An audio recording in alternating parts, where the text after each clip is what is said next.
Welcome to Autism Weekly, the podcast that discusses autism news, current events, and inclusion.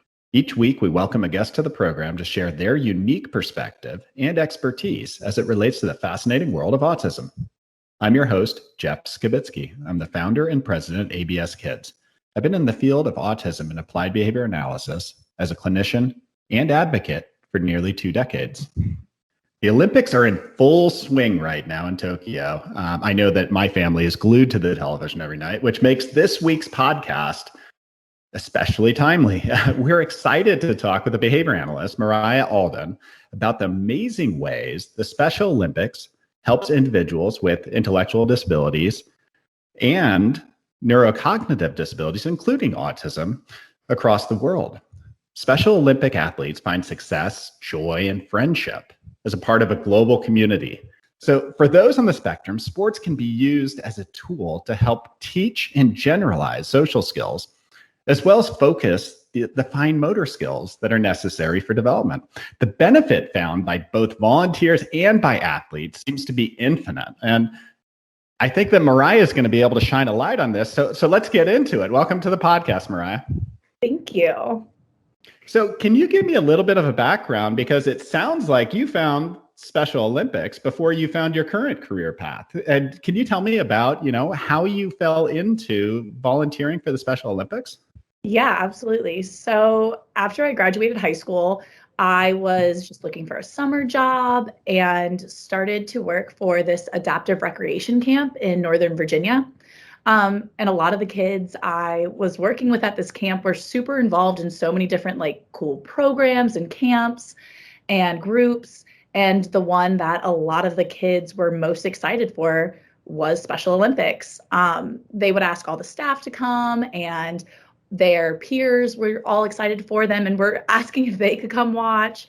And just some of the staff I worked for mentioned that they had volunteered with Special Olympics. So I just kind of jumped on the bandwagon and started helping out. And for our listeners, Mariah, can you give me a little bit of a description of what adaptive rec is? Just because putting it into perspective of Olympics, you're talking about, these are all huge competitions. But what is adaptive recreation? So the camp that I worked at was a summer camp for kids with disabilities, anywhere from ages, 2 to as old as, I think we had some 18-year-olds. And it was just a place for them to come and socialize and kind of get that cool summer camp experience that typical individuals get. And that's kind of hard to come by, I've realized, in this community. So they would come and they would just do a lot of sports. We had talent shows, different things, just a bunch of different ways that they could participate. So that's kind of what that camp was. And it was really, really amazing and really drove me to this field. When I think about adaptive recreation, I think about the Special Olympics, my mind automatically goes to, okay, I'm watching the Olympics right now. I see all these events going on. Are these the same events that you are seeing? I mean, are you seeing powerlifters? Are you seeing the hurdles? I mean, is that what was going on in the Special Olympics? Is that what we would expect to be able to observe and cheer for? Yeah, absolutely. I mean, I was definitely at the state level volunteering. So a lot of the sports that I helped out with was basketball. Basketball was a huge one that a lot of the individuals that I worked with were super passionate about. But yeah, they have very typical sports like softball, basketball, volleyball, but then absolutely insane sports like alpine skiing, sailing, powerlifting, all of that stuff, which is just beyond my wildest dreams. So it's really, really cool what they have available. And I mean, that's just a small list of the sports that and the programs that Special Olympics has to offer. Wow, that's got to be so empowering for these athletes and their families to be able to say, I want to compete in this sport. I see this sport on TV. I'm going to dedicate myself to be able to compete at the highest level, which is, I guess, the Special Olympics. Yeah. And I am going to excel. That's so cool. Mhm. It really is. And seeing that passion and that spark is so cool. I'm the oldest of five, and my siblings and I all played sports and found our passions, and we're all big into competitive sports. So seeing that translate into this community that I love and I'm so involved in, both personally and professionally, was really cool. Now, when I watch my children play sports, I see their joy. I see at times they get super upset because they didn't compete the way they were hoping to be able to do. When you were volunteering, what sort of experiences resonated with you? So I think for me, it was the involvement that really sparked my passion and that I saw. It just would bring entire communities together. And the support for these individuals started to pour from the woodwork. It was really incredible.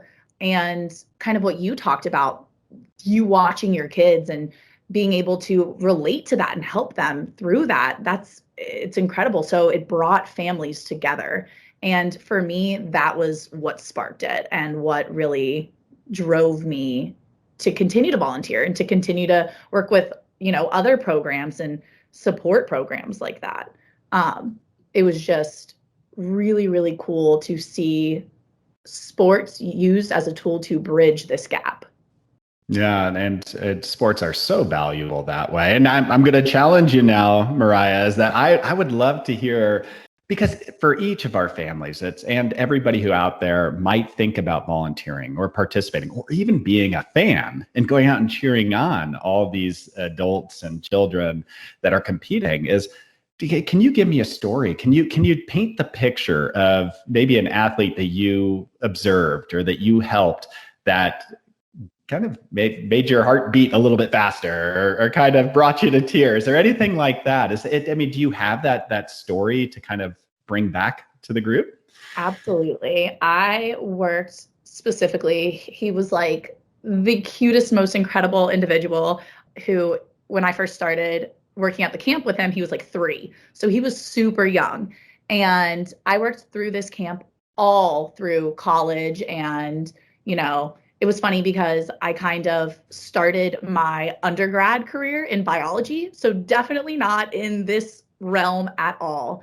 And the more I hung out with this kid specifically, it was just like a light had turned on for him when he was playing sports. And like I said, he started when he was 3, and then watching him grow up and fall in love. And his sport was totally basketball. It was incredible. He was a little rock star. But, this was a very shy kid who now I would probably say had some pretty significant social deficits. And he just kind of exploded into this social butterfly. So, I mean, we went from literally looking at a child who struggled to make eye contact with friends, let alone communicate effectively with them, was suddenly calling out his friends by their names and giving them directions, cracking jokes, everything. Like, that to me was something that I was like, oh my gosh, look at him go. Like, look at him living his best life and playing sports and really doing something that everybody loves. And I mean, whether you're an athlete or a spectator, I think that sports as a whole has brought communities together.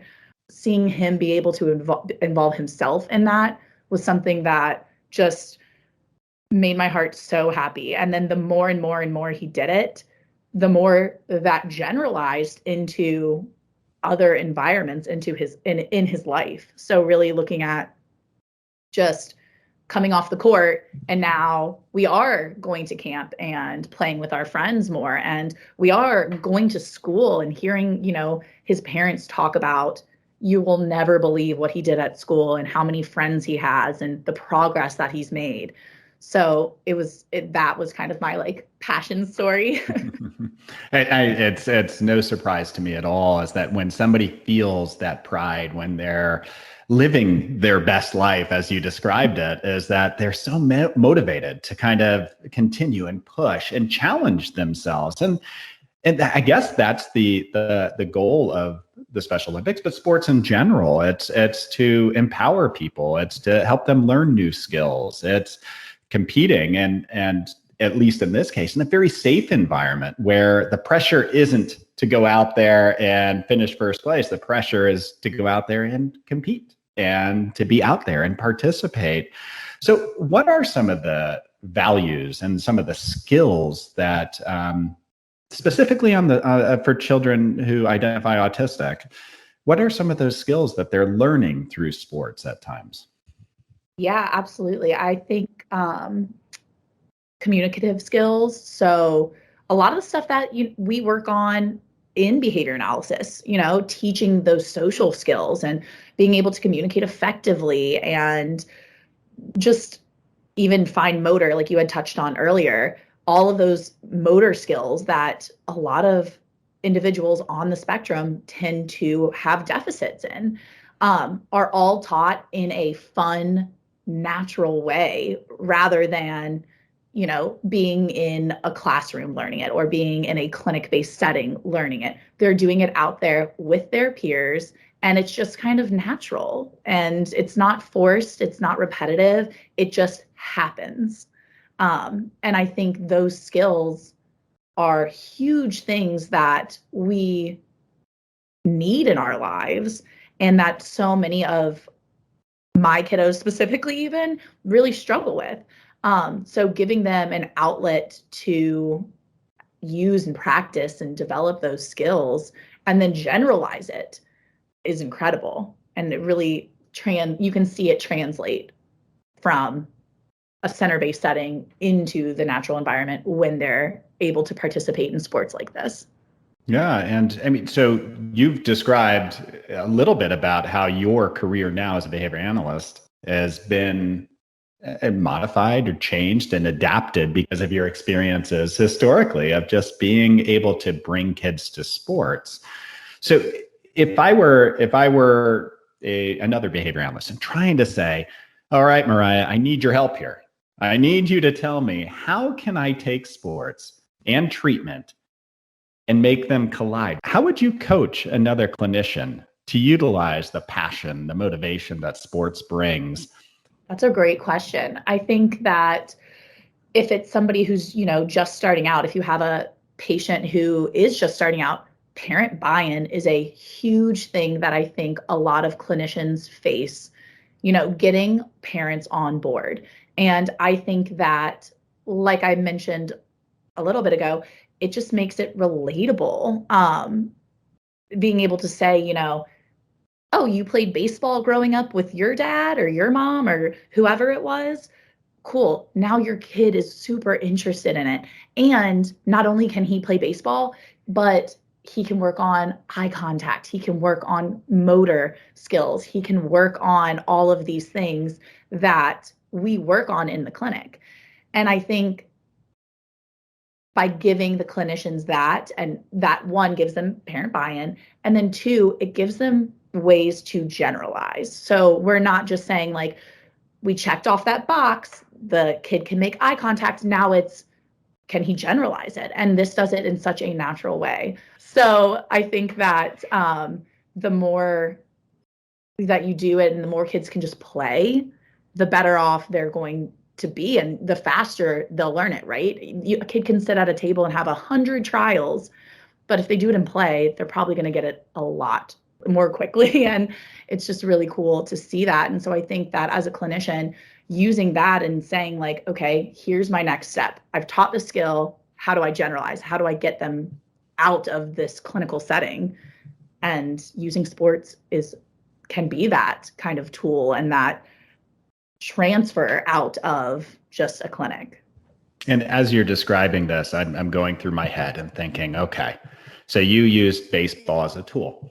Mm-hmm. I would imagine, regardless of a child's ability, just looking at developmental milestones, is that there's components of baseball that every single child could participate in. And it's trying to figure out, okay, so say it's multiple step instructions, which is kind of something that, a young child might be working on. Well, swing the bat, run to first base. Like these are things that are are good tools to use, and it's ways to be able to do it. Imitation skills. But then what about these older kids? What about the children that maybe, or younger kids that have more developed skill sets? What sort of things can they pull from sports?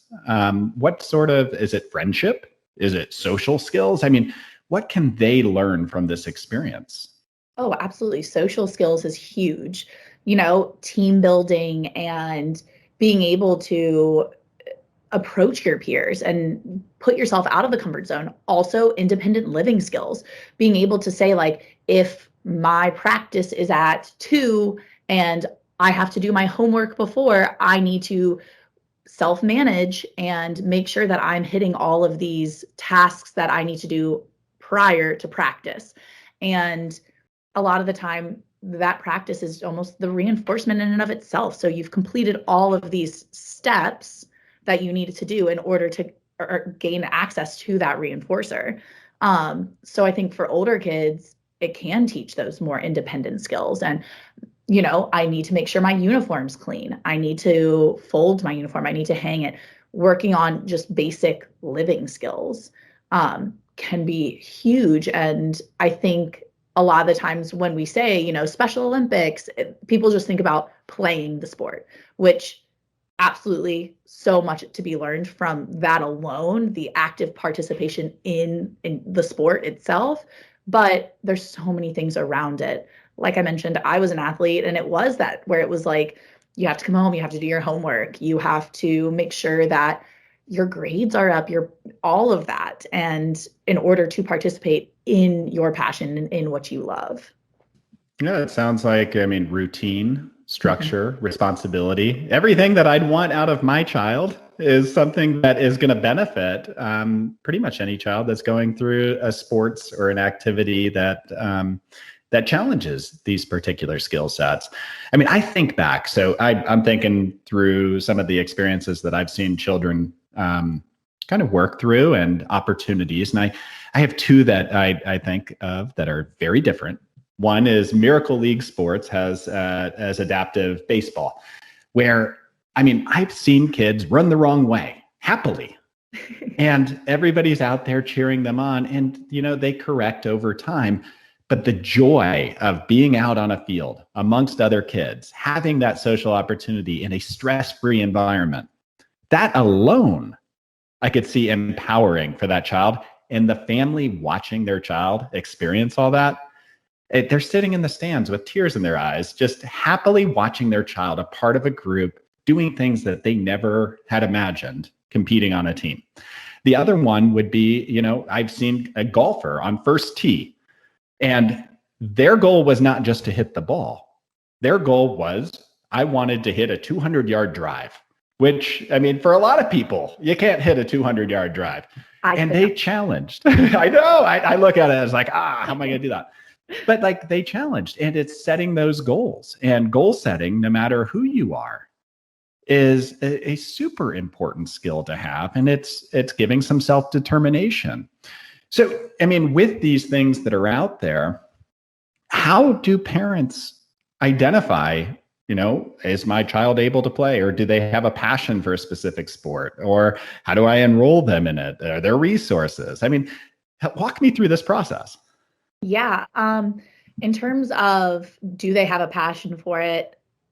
I was very lucky. My parents just kind of let us do our thing and supported us and tried out any sport we wanted. It could be, underwater basket weaving, and they would be like, yes, go for it, try it.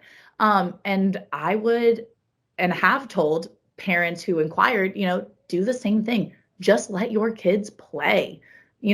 See what they like. If they're super into swimming and they're, little water babies, try it out, let them swim. I think in terms of finding those programs, if you're looking, specifically through Special Olympics, each one they have different locations in every state and just across the nation and even internationally. So I would go on their website. You can check that out. Otherwise, if you are not looking just at Special Olympics alone, there are so many programs, even those that aren't, they might not be adaptive programs.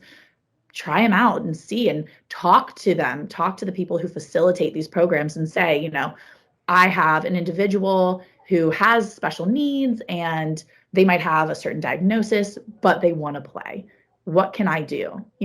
How can we play, and can we join this incredible team or sport or whatever it is program that you are setting up and you're organizing? So there's so many different things across the nation and so many different places that you can look to for these resources.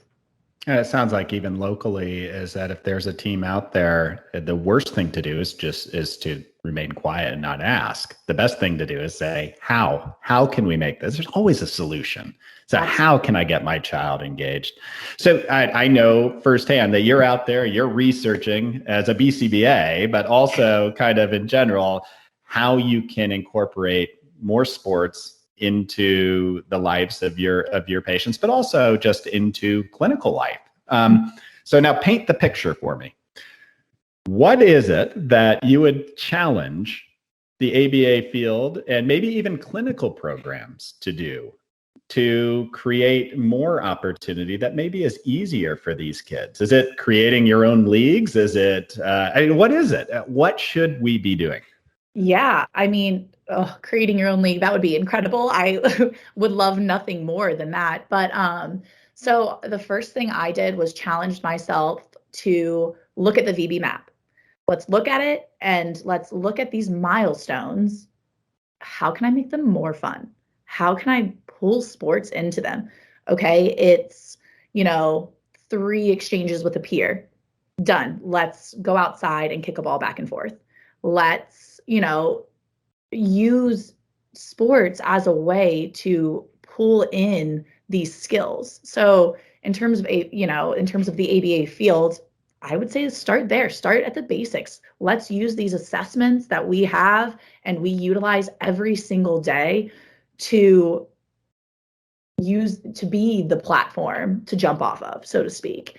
And after that, yes, I think that, start a team in your center, in home, like if you're a home clinician, have neighbors, have the YMCA, have whatever it is that you have at your disposal, and utilize it and say, like, hey, we're playing kickball tomorrow, come join. Or if you're a center-based one, I know here at our center, we do a lot of like social games, or we do game nights some nights, and it's moving away from board games into more like an active gameplay, which I think is great. So it's like, let's play handball, let's play soccer, let's play volleyball, let's do all these things and just expose them to it. We're not forcing them to play. It's just there if you want to. And so I think that is the first step, is being creative. So I challenge the ABA field as a whole to just be a little more creative in our practices and in what we do. We have the skills and we have the foundational knowledge. Now let's use it in creative and different ways. Yeah, you articulate that challenge really well, is that ultimately, as a clinician, our job is not just to create skills for somebody. It's not just to build a list of things or accomplishments a child can do. It's finding useful ways for them to be able to contribute back into the environment the way that they want to, which means generalizing. And what better way than an already built community of sports to be able to generalize communication skills, generalize all these physical skills that they're learning, the cognitive skills. Sports challenges that. So why not teach and move it into those environments? I think that is wonderful advice for everybody. What would your advice be to families who are trying to juggle everything? They're trying to juggle school, treatment, their other children, daily life. I mean, how would you help them to understand where sports could potentially fit in that mix? Yeah, I think something that hit me when I started this journey in this field was that for families, a lot of their expectations of what their life looks like, completely shifts as soon as they get a diagnosis. And they're faced with these barriers that they don't know how to overcome. And my advice would just be, look at it as an opportunity to bridge this gap, to overcome this barrier. Something as regular and something as typical as playing sports, can be that bridge. And so my advice to parents would be just to start playing with your kids and see what they like and see what they're interested in. And then, continue the advocacy that so many parents already have for their kids, and continue that and push through and move forward with it. Yeah. And I think one thing I've learned over time talking to families and just through experience is that some of these barriers are artificial barriers. They don't have to be there. And whether it's joining a team or being a part of these community activities, I'd almost add on to what you say and what you articulated is I would challenge my clinical team to figure out how we can get my child into those community activities. That could be supporting them on those teams. It could be finding a way to be able to bring that activity into a center, into a clinic. There's always a way to be able to do it. And I would open that dialogue of the family to say, hey, let's talk about this. What are your goals? What are your child's goals? Where are their passions? Let's make them fit treatment that way. So I couldn't agree with what you said more. And I'd say open communication between a family and their clinical team is so important in meeting all of that. So I want to circle back to the volunteering side, because I can tell just hearing how you're describing everything that led you into sports and into volunteering and even into the autism community has been about service and passion. So how can others get into this line of work? Like I said, I was very fortunate and just kind of stumbled upon it. But I think that just start looking up stuff. If you are involved in a sport and you love it, see what you can do, see how you can help, and see if there are organizations. Like I mentioned before, something as simple as going to the YMCA and saying, hey, do you guys need a basketball coach? Or do you guys need a swim teacher? And just trying and seeing what is out there. Google goes a long way. If you looked on Special Olympics website, they have ways that you can not only become an athlete, but also a volunteer. And I would fully recommend doing that. You will be astounded at just how many cool things and opportunities that you have as a volunteer. And it gets you involved in more ways and within the community. And, as a clinician, it's great for me because when my families ask, well, what else can I do? How else can I get them involved? I have this resource. I can say, here, check this out. Look at this sport. Look at this activity. Look at this program. What do you think? And I think that it's also strengthened my resolve in my job and in this community as a whole. And so I think that if you want to volunteer and you want to help, start at the very basic of what you love and go from there. I think that there is this big open window to feel like you can give back to the community and kind of complete that service-oriented feeling that maybe drove you to it, but do so in a way where you can continue to develop and help somebody else to be able to open up new doors. I appreciate you taking the time today and going through and giving us your experience and sharing everything, because what I'm hoping happens out of this is that we have more families willing to go out there and enroll their children into sports. We have more clinicians thinking out of the box on how they can use sports and community to create more opportunity for kids.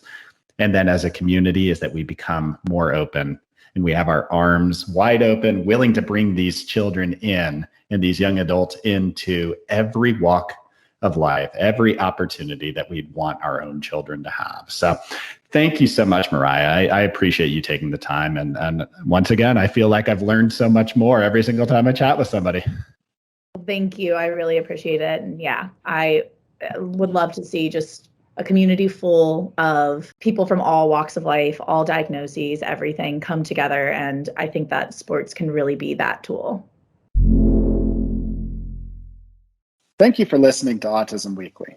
We hope you tune back in next week to learn more about autism in the real world. Autism Weekly is now found on all the major listening apps, including Apple Podcasts, Google Podcasts, Stitcher, Spotify, Amazon Music, and more. Subscribe to be notified when we post a new podcast. Autism Weekly is produced by ABS Kids. ABS Kids is proud to provide diagnostic assessments and ABA therapy to children with developmental delays like Autism Spectrum Disorder. You can learn more about ABS Kids and the Autism Weekly podcast by visiting abskids.com. Thanks for tuning in. See you again next week.